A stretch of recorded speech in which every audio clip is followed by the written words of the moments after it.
pasos. Queremos seguir siempre. Su mensaje difundir y su esencia compartir. Aquí comienza Generación Francisco. Un resumen de la actividad, mensajes, gestos y enseñanzas del Santo Padre. Conducen Pablo Casano y Nadia Vilat. Esto es Generación Francisco, acompañando la prédica, los gestos y las enseñanzas de Francisco.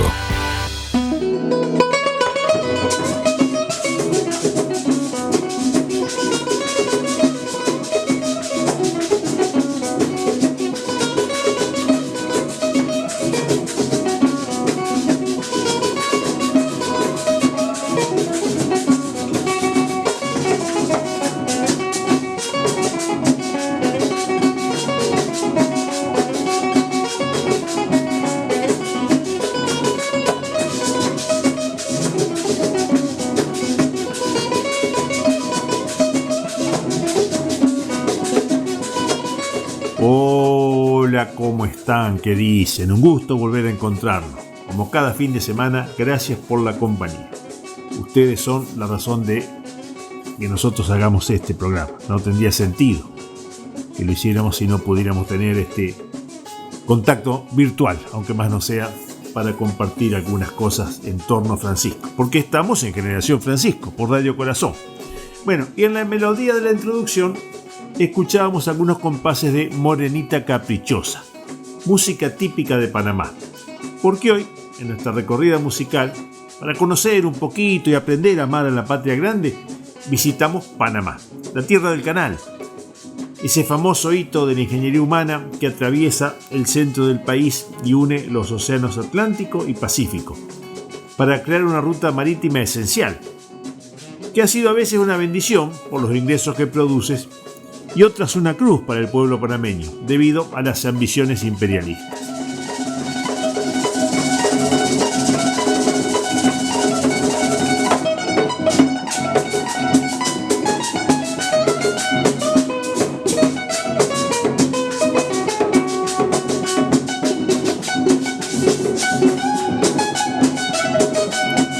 Comenzamos con una noticia muy importante.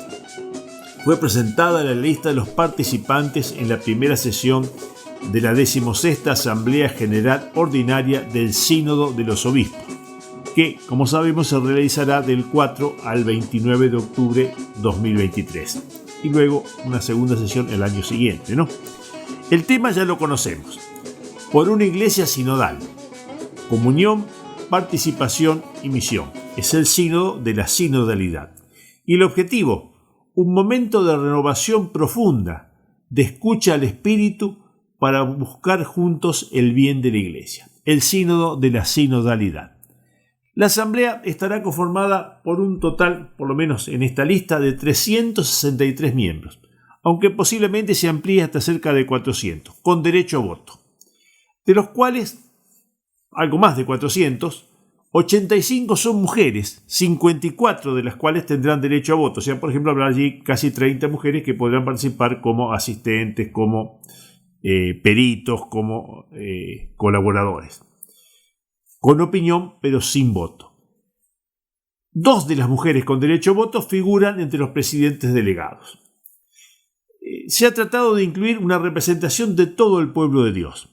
Por ejemplo, se ha pedido al Discaterio para Laicos, la Familia y la Vida que proponga alguna persona que se va a sumar, a esta lista original de 363 miembros para superar los 400. Se ha pensado inclusive que esa persona podría tener capacidades diferentes. Habrá representantes de todos los continentes. También estarán los miembros que han presentado las conferencias episcopales, clérigos, religiosos, diáconos, laicos, jóvenes, así como un representante del sínodo digital. Esto es una actualización, ¿no? Como demostración, participará en esto de tratar de que esté presente todo el pueblo de Dios, aunque sin votar, James Martin, un jesuita estadounidense cercano al colectivo LGTB y responsable de una ONG dedicada al rescate de inmigrantes. Participarán 79 latinoamericanos, de los cuales 7 son argentinos. En estas reuniones, Francisco permitirá, como una revolucionaria decisión, que las mujeres y los laicos que han sido elegidos para participar puedan votar por primera vez, derecho que hasta ahora solo se les otorgaba a los obispos cuando se decidía el documento final. Había participaciones, pero solamente a título de opinión, no de decidir qué va y qué no va en el documento final. Por lo que se escucha, por lo que se charla, parece que para algunos son demasiados cambios y los asusta. Para otros son pocos y se quejan. Lo cierto, lo seguro, es que continúa el proceso iniciado hace tiempo con el Concilio Vaticano II, inspirado ya por el Concilio Vaticano II y profundizado en los últimos 10 años por Francisco. Bueno, vamos al corte con una cumbia, La Espigadilla, por la Orquesta Sinfónica de Panamá.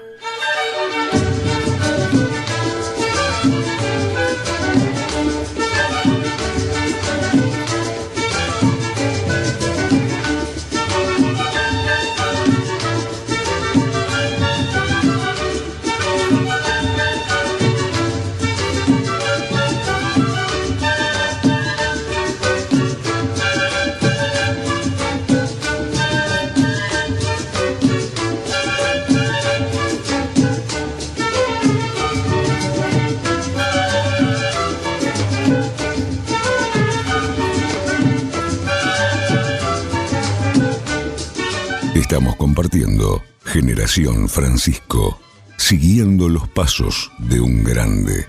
Y ahora damos pie a nuestra columnista, la licenciada Nadia Vilat. Muy buen día, Nadia, muy buen mediodía. Hola Pablo, ¿cómo va? Buen mediodía a nuestros amigos. ¿Hoy nos traes una reflexión vinculada a los curas villeros o algo por el estilo?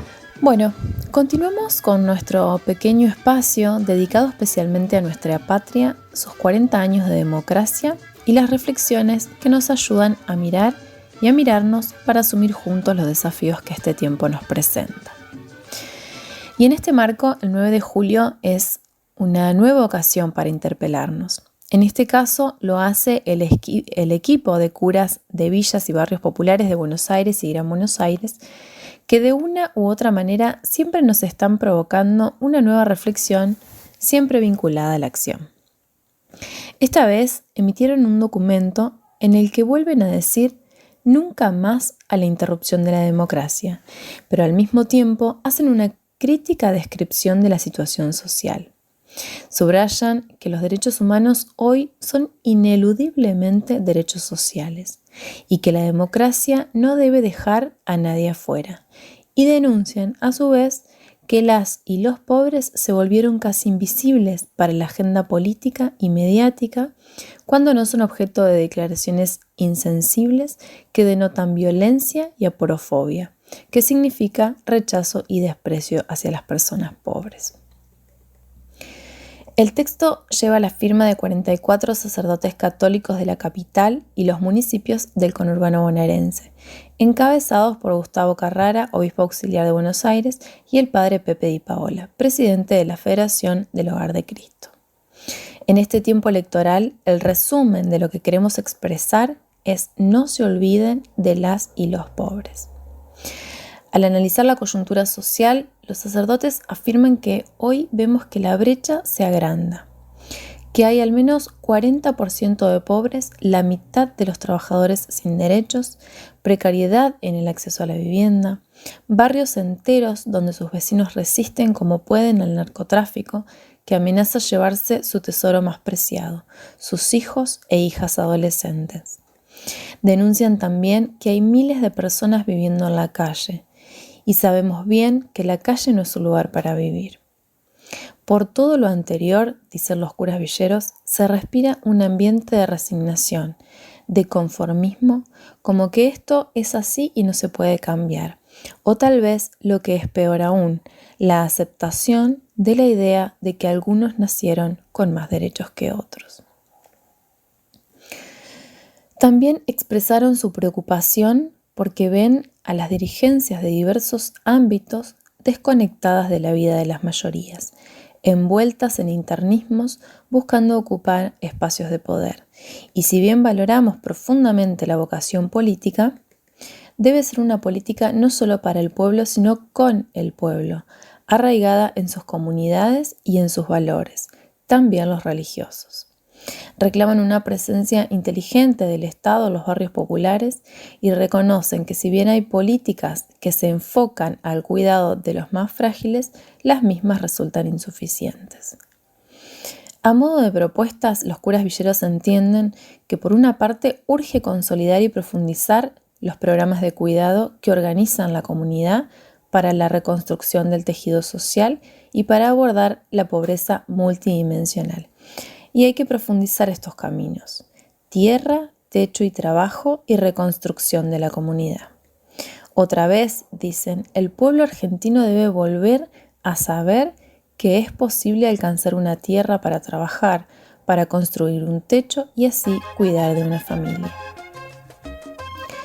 Son reflexiones profundas y desafiantes que pretenden impulsar nuestra acción comunitaria.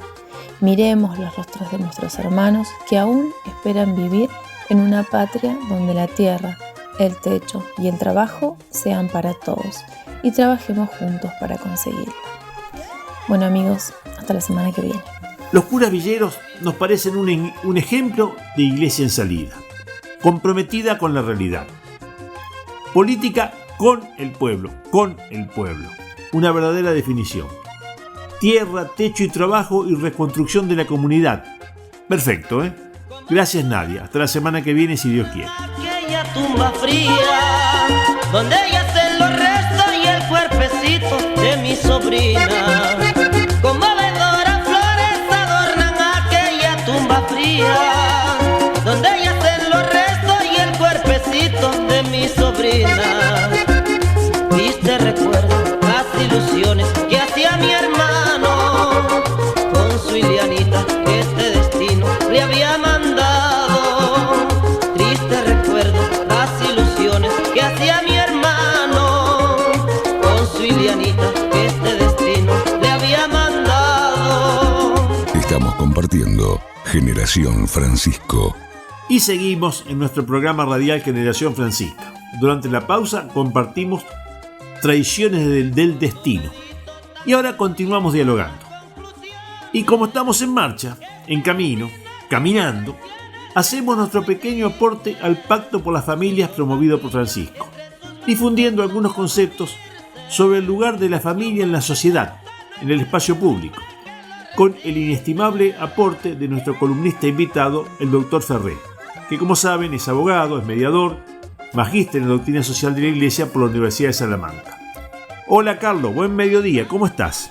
Hola Pablo, ¿qué tal? Bueno, muy bien, gracias a Dios, muy bien y bueno, listo para seguir hablando de este tema tan interesante que es la familia en el espacio público.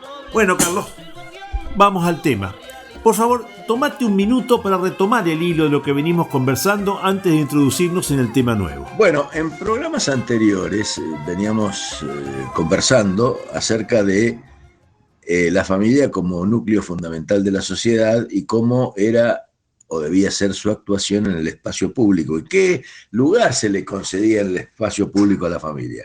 Habíamos hablado en un programa anterior acerca de cómo la Iglesia, a partir del pontificado de Juan Pablo II, a principios de la década del 80, propone un código de derechos de la familia que presenta a las Naciones Unidas y a todos los organismos internacionales de esa época, defendiendo justamente la participación de la familia y los derechos de la familia en el espacio público.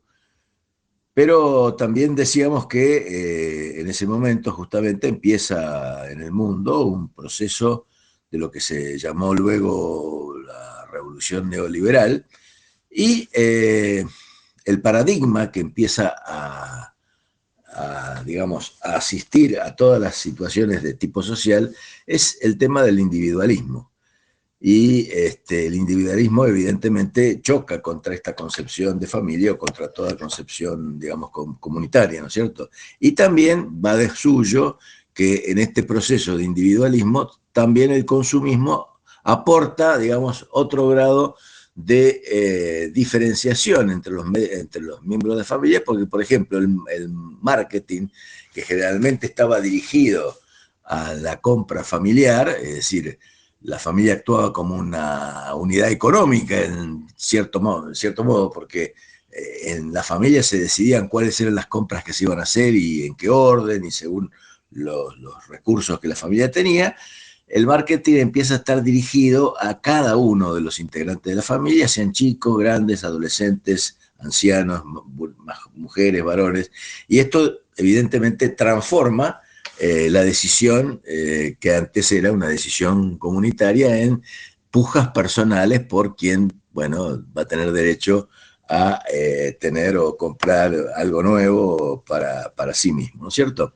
Bueno, en esta situación llegamos un poco a este siglo y también llegamos a cómo Francisco, digamos, se propone o nos propone soluciones de tipo general primero, pero también que se aplican, se me ocurre a mí, al tema de la familia, cuando empieza a decir, bueno, si el hombre y la familia ya no son el centro del desarrollo y el beneficiario de la economía, que es una economía que repara solo en el lucro y en la ganancia, pues no sirve tampoco o no alcanza tampoco conseguir repitiendo principios que son muy buenos, pero a los que ya nadie atiende o que los poderes internacionales, económicos y políticos cada vez más concentrados se ocupan de disolver, digamos, de alguna manera, porque proponen otro paradigma, ¿no es cierto? Bueno, en su primer documento, ¿no es cierto?, Francisco comienza a resaltar para todos los cristianos, para todos los hombres de buena voluntad, y también para las familias, resaltando el tema de la dimensión social de la evangelización, ¿no es cierto? Desde el corazón del Evangelio, dice, reconocemos la íntima conexión que existe entre evangelización y promoción humana, que necesariamente debe expresarse y desarrollarse en toda acción evangelizadora. La verdadera esperanza cristiana, dice en el punto 181, que busca el reino escatológico, siempre genera historia. Entonces, la acción de los hombres de buena voluntad, de los cristianos en especial, digamos, pueden generar historia siempre que esa esperanza cristiana se trasunte,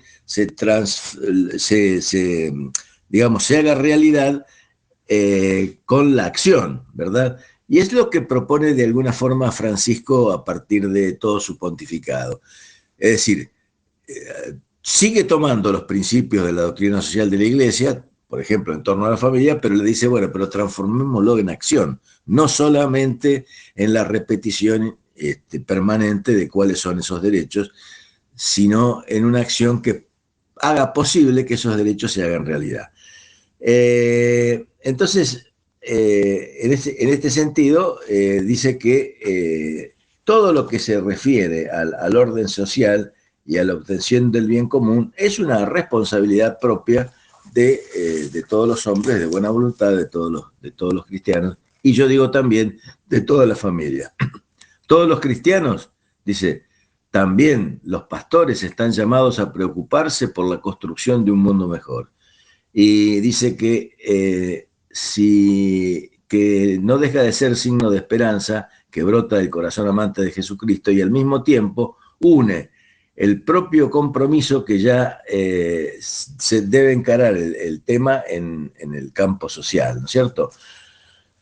Y directamente va una propuesta que la formula y que yo creo que tiene que ver con la familia en su compromiso en el espacio público, que es cuando en la primera reunión, en la primera convocatoria que hace a los movimientos populares, Francisco propone aquella triple consigna de tierra, techo y trabajo.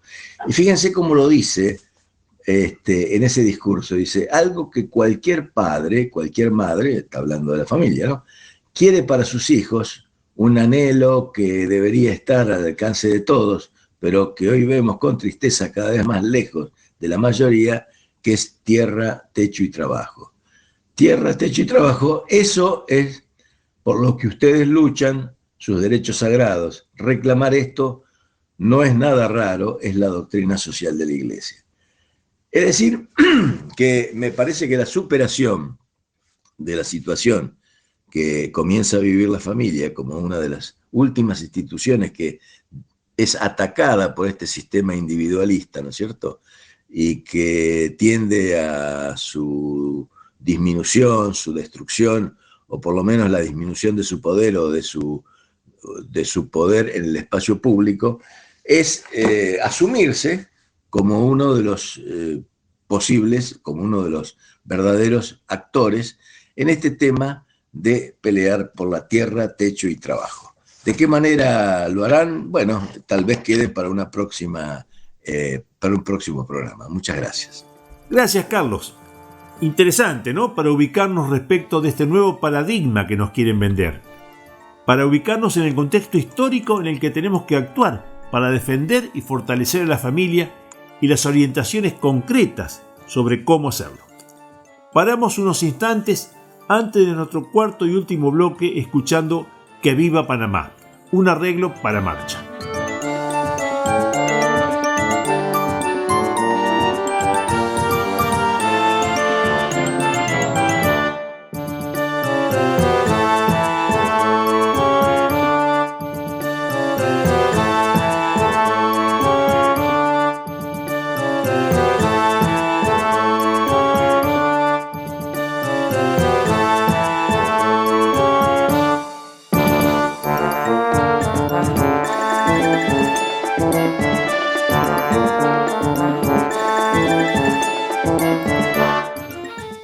Nos gusta tomar la atención o llamar la atención sobre algunas noticias muy poco difundidas por los medios de incomunicación masiva, noticias que son importantes para los cristianos en particular y para los argentinos en general. El titular de la Conferencia Episcopal Argentina, de la CEA, Óscar Ojea, recibió a indígenas jujeños que rechazan la reforma constitucional promovida por Gerardo Morales. Su demanda es justa, fue la frase que utilizó el presidente de la CEA en la reunión.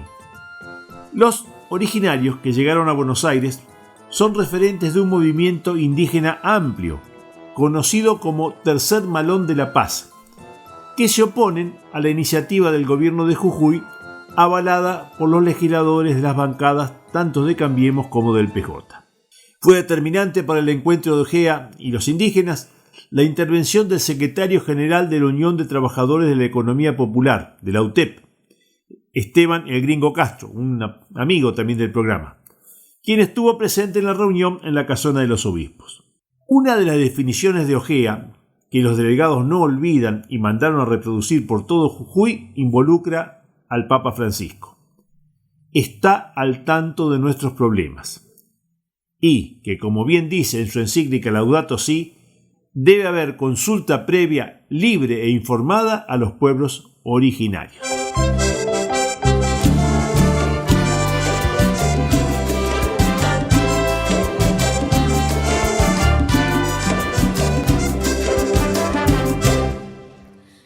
Y con esto nos vamos. Acordémonos de rezar todos los días por Francisco.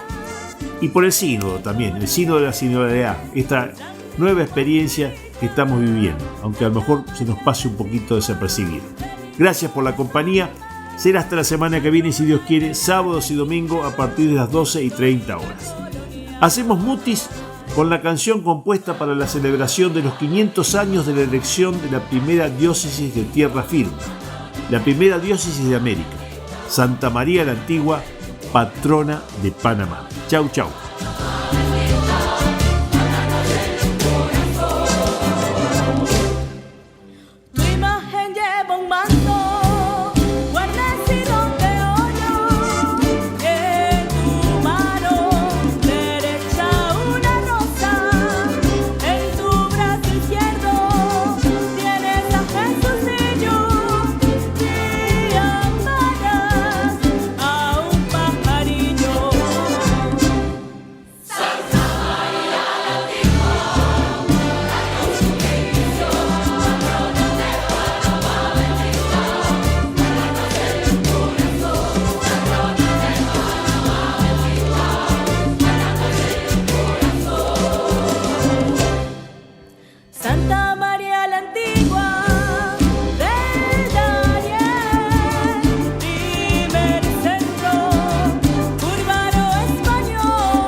compartimos novedades, análisis y reflexiones sobre el alcance pastoral del magisterio y cercanía del Papa Francisco en nuestras comunidades. Así termina por hoy Generación Francisco, siguiendo los pasos de un grande.